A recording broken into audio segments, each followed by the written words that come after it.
Hey guys, what's up? So guys, basically, uh, yeah. So guys, this is the DNA of 9th of March, and I'm taking here the English class, right? The Hindi class I've already taken. I just forgot to take this English class, so that's why I'm just uploading the video here. And regarding the Hindi student, guys, Hindi, Hindi as well as English, 10th March plus 11th of March. So these both days I'm going to take it by tomorrow morning, right? 10th March and in 11th March in Hindi as well as English. So both will be done at a single PDF tomorrow, right? So let's deal with the daily news analysis of 9th of March just for the students who are directly seeing my English lectures. Yeah, so for them the very first news is about air breathing electrical thresher, right? So basically European Space Agency is building air breathing electrical thresher. It is said that it can possibly extend the working life of satellites which are working on low orbit orbital in the different orbits. Say for example this Earth, right? So the nearby orbit is called low Earth orbit and the extended orbit is called higher Earth orbit. But in low Earth orbit, the satellites, what they move, they get basically thrust to keep themselves in their orbit, right? So the thrust is usually given by the propulsion system, but through this air breathing electrical thresher system, it is though the propellant will be there, but still it uses the air outside, right? So those air is getting converted into thermalized ionized plasma, and those plasmas are used for thrusting this satellite, right? So that's what written here, and it then fires out plasma using an electrical charge to achieve the thrust which they are actually getting, right? So though the propellant will be there, but the extra thrust that will be provided by the air surround the satellite, that will be very much helpful for extending the actual life of the satellite, right? And guys, an air breathing thruster, this is written about it, that air breathing thruster could keep a satellite operational for an extended period of time. That's what we have already said, right? Next news is about a toll-free number for the highway users, and this toll-free number is 1033. Remember, 1033, and it is said that it is a 24/7 unique toll helpline number that has been launched by the National Highways, and it will be very much helpful for the users of the national highway. Say for example, in a night you are going through national highway, you see an accident or you see a pothole or any other cases, in those cases which you feel that you need to contact the National Highway authorities, then through that number you can call them, and the phone will be directly reachable to them, right? So just remember 1033, but because it might be used, it might be helpful for any people whosoever are traveling in highways during night time especially. Next news is about Parker solar probe. So those guys we have already discussed many a times, and the news, why it was in news, that is also not at all important. But let's see about what this Parker solar probe is, right? It is basically excuse me, it is basically a probe which is going to be which is going to study sun, right? And it is said that first time this probe will reach, any other satellite will reach so close to the sun, right?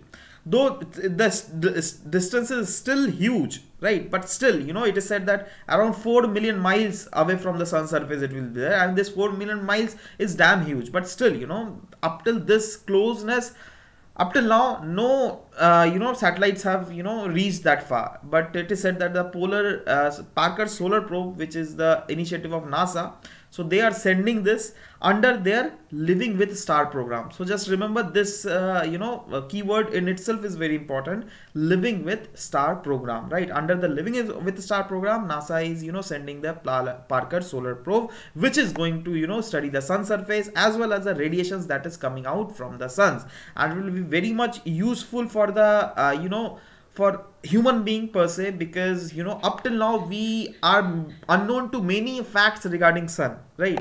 Because we couldn't no instrument of ours could reach that close to sun. But since it is said that it will reach the closest to sun, so it might be possible that in future we could devise many things extra from the data that we are getting from the solar Parker probes, right? So that is what the news is. Next news is about National E-Mobility Program, guys. Actually, the program aims to provide an impetus to the entire e-mobility system. And this is what written by about National E-Mobility Program. This is definition of a National E-Mobility Program, actually. And the program will be implemented. That's why means we are discussing about the program only, that it is being implemented by SL, that is Energy Efficiency Service Limited, which will aggregate demand by procuring electrical vehicles to get economies of scale. Yeah, that's why it was in news, guys. Actually, the SL is planning to, procure the electric vehicles. Now, say for example, you are purchasing, through any go down, you are purchasing one jeans pant for you, right? So that might cost you 1k, that is 1000 rupees. But still, if you want to start your business and you are telling that from that go down, I want to purchase a lot of jeans pants, then these will not cost you 1k. Each jeans will not cost you 1k. Rather, they might take you 800 rupees for one jeans, right? Just because of the reason that you are taking in bulk. That's what the thing is going to be happen with this our government. That is, SL will procure the electric vehicles in bulk, through which they will get these in economies of scale, means they will get it at very lower price, and after that through them they will be selling it to the normal audience, right? So it will be very much easier for the e-vehicle market to move on, because at this time if you will actually purchase a diesel or a petrol vehicle and the other option for you is like e-vehicles, then you will go for diesel or petrol vehicle, because respectively their cost is much more cheaper. But now, since this is the step that is being taken, that is going to be taken by SL, then it is being speculated that the cost will be reduced to huge extent, right? So that's what it is written, that it will also help in replacing the existing fleet of petrol and diesel vehicles which are causing huge pollutions, right? And also it is being planned to set up the electric vehicle charging station worldwide, India wide, so that these electrical vehicles could take a big leap in our normal generation market, as well as though the energy through which this electrical vehicle will charge, that will be those energy used will be solar energy, it is said. So yeah, see here also it is written, right? So this is what given about, I mean, this is basically a small information that was being given about this step that has been taken by the government recently.